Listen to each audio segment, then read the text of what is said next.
नमस्कार। आज हम बॉयलर की परफॉर्मेंस जांचने वाले कुछ पैरामीटर्स के बारे में अध्ययन करेंगे। विभिन्न प्रकार के बॉयलर विभिन्न प्रकार के एप्लीकेशंस में काम में लिए जाते हैं।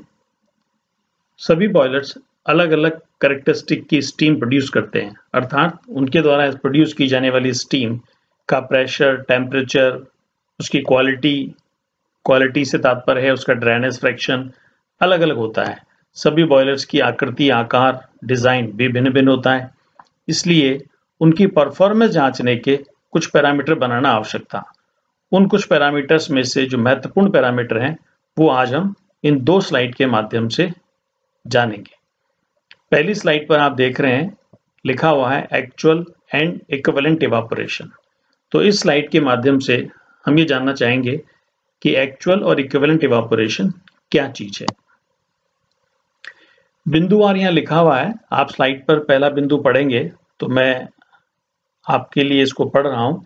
विभिन्न दाब और ताप की अंतिम अवस्थाओं पर कार्य करने वाले बॉयलर्स की तुलना करने के लिए इक्विवेलेंट इवापोरेशन नामक टर्म काम में ली जाती है। तो जैसा कि हम बात कर चुके हैं, विभिन्न बॉयलर्स का कंपैरिजन करने के लिए कौन अधिक अच्छी परफॉर्मेंस दे रहा है, कौन कम दे रहा है, इक्विवेलेंट इवापोरेशन नाम की टर्म काम में ली जाती है। वास्तव में यह टर्म क्या है?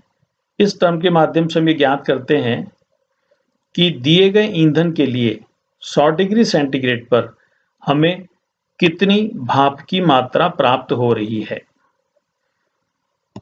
गणितीय रूप से यह है kg ऑफ वाटर पर kg ऑफ एनर्जी है, या kg ऑफ स्टीम पर kg ऑफ एनर्जी है। एनर्जी का स्रोत क्या है? निश्चित रूप से ईंधन है। इसलिए इक्विवेलेंट इवापोरेशन के माध्यम से हमें यह ज्ञात होता है कि प्रति एकांक ईंधन की ऊर्जा से कितनी मात्रा में स्टीम हमें प्राप्त हुई है। यदि इसे फॉर्मूले के रूप में देखा जाए तो इसी स्लाइड में नेक्स्ट पॉइंट आप आए तो आपको लिखा मिल रहा है कि इक्विवेलेंट इवापोरेशन बराबर प्रति एकांक ईंधन भाप की मात्रा, जिसे यहाँ m से दिखाया गया है, into H minus HW। H का मतलब है जिस कैरेक्टरिस्टिक की स्टीम है उसकी कुल ऊष्मा माइनस उस पानी की ऊष्मा जिसको भाप में परिवर्तित किया गया है, अपॉन HFG। HFG का मतलब है गुप्त ऊष्मा। भाप को बनाने में जो गुप्त ऊष्मा दी गई उसे HFG से दिखाया गया है।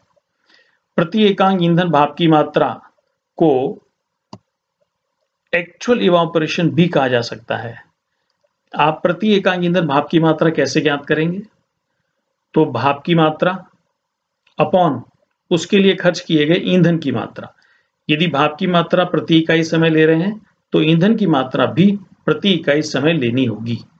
अतः यदि हम कहें कि ये स्मॉल m क्या है, तो स्मॉल m का मतलब है भाप की मात्रा प्रति एकांक समय अपॉन ईंधन की मात्रा प्रति एकांक समय। इस स्मॉल m का एक और नाम हम क्या दे सकते हैं? Actual evaporation. तो इक्विवेलेंट इवापोरेशन गणितीय रूप से ज्ञात करना हो तो इस फॉर्मूले की मदद से ज्ञात किया जा सकता है। अब इस सूत्र में आप देख रहे हैं एक टर्म आ रही है H। H का तात्पर्य क्या है? H का तात्पर्य है उत्पादित भाप की अंतिम ऊष्मा। इसी स्लाइड पर आप देखेंगे यहाँ लिखा है H बराबर उत्पादित भाप की अंतिम ऊष्मा। अब उत्पादित भाप की अंतिम ऊष्मा इस बात पर निर्भर करेगी कि जो स्टीम प्रोड्यूस हो रही है उसकी स्थिति क्या है। स्टीम की भिन्न भिन्न स्थितियों के लिए H का मान अलग अलग तरह से प्राप्त होगा। तो आप देख रहे हैं नेक्स्ट पॉइंट लिखा है, यदि भाप ड्राई और सैचुरेटेड है तो उसकी अंतिम ऊष्मा H बराबर होगा HF प्लस HFG। ये HF और HFG के मान आपको स्टीम टेबल से प्राप्त होंगे। ड्राई और सैचुरेटेड का मतलब हो गया कि 100 डिग्री सेंटीग्रेड पर जो भी दाब आपको दिया गया है उसके संपाती HF और HFG के मान क्या हैं, ये हम ज्ञात करें तो हमें H का मान प्राप्त हो जाएगा।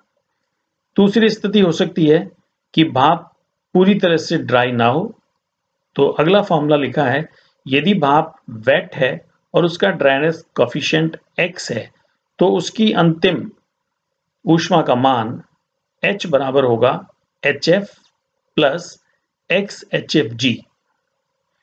और यदि भाप सुपर हीटेड है, यानी उसका टेम्परेचर 100 डिग्री सेंटीग्रेड से भी अधिक हो चुका है, तो फिर H बराबर यानी उत्पादित भाप की अंतिम ऊष्मा बराबर Hg plus Cp super heated into T super heated minus T saturated. यहाँ Hg है जो हम ऊपर निकाल चुके हैं। आप पहले फॉर्मूले में देखेंगे तो लिखा है H बराबर HF प्लस HFG बराबर Hg, यानी Hg का मतलब है पूरी तरह से ड्राई और सैचुरेटेड स्टीम की अंतिम ऊष्मा। लेकिन यदि स्टीम ड्राई एंड सैचुरेटेड नहीं है बल्कि सुपर हीटेड है, इसका मतलब हुआ कि ड्राई और सैचुरेटेड होने के पश्चात भी उसे ऊष्मा दी गई, जिससे कि वो ड्राई और सैचुरेटेड स्टेट से ऊपर उठकर सुपर हीटेड स्टेट में कन्वर्ट हो गई है। इस स्थिति में इसकी अंतिम ऊष्मा ज्ञात करने के लिए फॉर्मूला लिखा है, मैं यहाँ रिपीट कर रहा हूँ, H बराबर Hg plus Cp super heated into T super heated minus T saturated. यहाँ पर Cp सुपर हीटेड स्टीम की विशिष्ट ऊष्मा है और T सुपर हीटेड जो ब्रैकेट में लिखा हुआ है सुपर हीटेड स्टीम का टेम्परेचर है and T saturated saturated steam का टेम्परेचर है। तो अतः यह स्पष्ट है कि भाप की अंतिम अवस्था के आधार पर H के मान अलग अलग होंगे। जहां तक HW का मान का सवाल है, वो जिस ताप का पानी आपने भाप बनाने के लिए उपलब्ध कराया है उस पानी की अंतिम ऊष्मा है। इस प्रकार H के मान ज्ञात करके इक्विवेलेंट इवापोरेशन के सूत्र का इस्तेमाल करते हुए हम इक्विवेलेंट इवापोरेशन का मान ज्ञात कर सकते हैं। यदि ये पूछा जाए कि इक्विवेलेंट इवापोरेशन का मात्रक क्या है, तो इसमें kg of steam upon kg of fuel. तो मूल रूप से देखें तो ये मात्रक विहीन क्वांटिटी है।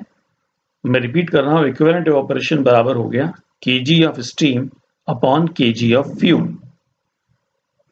इस प्रकार इक्विवेलेंट इवापोरेशन की मदद से विभिन्न बॉयलर्स की कैपेसिटी की तुलना की जा सकती है।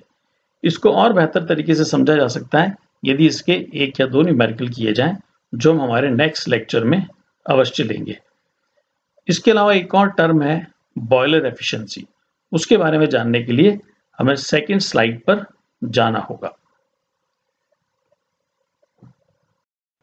तो बॉयलर की परफॉर्मेंस चेक करने के लिए एक्चुअल इवापोरेशन, इक्विवेलेंट इवापोरेशन के पश्चात जो अगली टर्म है वो है बॉयलर एफिशिएंसी या बॉयलर की दक्षता। बॉयलर की दक्षता भी इसी बात का संकेत है कि उसे दी गई ईंधन की ऊष्मा का कितने प्रभावी रूप से स्टीम उत्पादन में उपयोग किया गया है। बॉयलर को जो ऊष्मा दी जा रही है वह सैद्धांतिक रूप से पूरी तरह से स्टीम उत्पादन में काम आनी चाहिए, परंतु जैसा कि हम जानते हैं ऊष्मीय हानि कुछ कारणों से अवश्य ही होती है। इसलिए जितनी भी ऊष्मा ईंधन द्वारा बॉयलर में पानी को दी जा रही है वो 100% ऊष्मा में परिवर्तित नहीं हो पाती, लेकिन जितना भी हिस्सा उसका ऊष्मा में परिवर्तित हो रहा है वह ही बॉयलर की दक्षता है। जिस बॉयलर में ईंधन की ऊष्मा का अधिकतम संभव हिस्सा स्टीम उत्पादन में प्रयुक्त हो सकेगा वह बॉयलर दक्षता के आधार पर सर्वश्रेष्ठ बॉयलर कहलाएगा। पॉइंट नंबर 2 में आप देखें तो बॉयलर एफिशिएंसी प्रतिशत के रूप में हम कैसे निकाल सकते हैं। तो लिखा है बॉयलर एफिशिएंसी बराबर heat output upon heat input into 100। अब ये हीट आउटपुट क्या है? Heat output in terms of steam, steam जो बाहर आ रही है उसमें कितनी ऊष्मा है, अपॉन हीट इनपुट, इनपुट किसके द्वारा दिया जा रहा है? फ्यूल के द्वारा, तो हीट ऑफ फ्यूल इनटू 100। इसको आगे एक्सप्लेन किया है भाप की मात्रा into H of steam minus H of feed water. इसके द्वारा आपको पता लगेगा कि आउटपुट हीट यानी कि जो स्टीम प्रोड्यूस हुई है उसमें कुल कितनी मात्रा है हीट की। तो भाप की मात्रा इनटू एच ऑफ स्टीम मतलब स्टीम की enthalpy minus H of feed water यानी फीड वाटर की एंथैल्पी अपॉन ईंधन की मात्रा इनटू कैलोरीफिक वैल्यू। यदि इसे प्रतिशत में निकाला जाए तो 100 से गुणा करना होगा, जैसा कि यहां पर दिखाया गया है। बॉयलर एफिशिएंसी कुछ कारणों से प्रभावित हो सकती है। उनमें मुख्य रूप से 2 कारण हैं। पहला है बॉयलर की डिज़ाइन और दूसरा है विभिन्न प्रकार से होने वाली ऊष्मीय हानियाँ। बॉयलर की डिज़ाइन में मुख्य पैरामीटर हैं नंबर ऑफ बॉयलर पासेस, यानी कितनी बार गैसेस को या पानी को उस बॉयलर में से होकर बार-बार गुजारा जाता है। जितनी ज़्यादा बार उसे रोटेट किया जाएगा, जितनी ज़्यादा बार बॉयलर में से होकर गुजारा जाएगा, निश्चित रूप से उसके द्वारा ऊष्मा ग्रहण करने की संभावना अधिक होगी, लेकिन साथ-साथ बॉयलर की डिज़ाइन भी कॉम्प्लिकेटेड होती चली जाएगी। तो इन दोनों में तारतम्य बनाकर रखते हुए बॉयलर डिज़ाइन किया जाता है।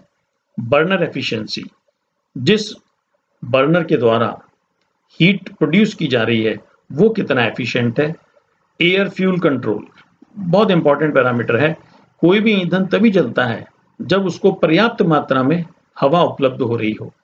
तो यदि फ्यूल को पर्याप्त मात्रा में हवा उपलब्ध कराई जाए, फ्यूल के कण-कण तक पर्याप्त मात्रा में ऑक्सीजन पहुंचे, तो फ्यूल द्वारा अधिकतम संभव ऊष्मा उत्सर्जित की जाएगी। अगला पॉइंट है heating surface area. Heating surface area जितना अधिक होगा उतना हीट अधिक प्राप्त होगी, लेकिन साथ ही बॉयलर की साइज बढ़ जाएगी, डिज़ाइन कॉम्प्लिकेटेड हो जाएगी। इसलिए इसमें भी कंप्रोमाइज़ करते हुए डिज़ाइन बनानी होती है। इसके अलावा कुछ हीट लॉसेस जैसे कि incomplete combustion, radiation losses, losses along with gases going outside the boiler, ऐसे बिंदु हैं जिनके द्वारा हीट की हानि होती है। सामान्यतया बॉयलर की दक्षता लगभग 80 से 90% होती है। कुछ बॉयलर्स 75% की दक्षता वाले भी हो सकते हैं, लेकिन यहाँ जो हम परास बता रहे हैं आपको, ये एक सामान्य बॉयलर की परास है जो 80 से 90% तक होती है। ऊष्मीय क्षतियों का यदि ध्यान रखा जाए तो बॉयलर की दक्षता को बढ़ाया जा सकता है। बॉयलर की डिज़ाइन पर ध्यान दिया जाए और इसके साइज, इसके सरफेस एरिया और air fuel control, burner efficiency आदि को यदि नियंत्रित किया जाए तो बॉयलर की दक्षता को बढ़ाया जा सकता है।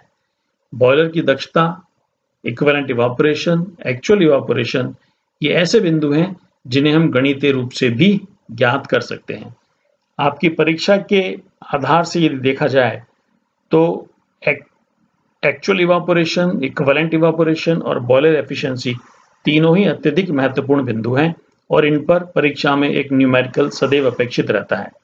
तो नेक्स्ट लेक्चर में हम एक न्यूमेरिकल करेंगे जिसमें इन तीनों चीज़ों का मान ज्ञात करके देखेंगे कि गणितीय रूप से इन्हें हम कैसे समझ सकते हैं। Thank you.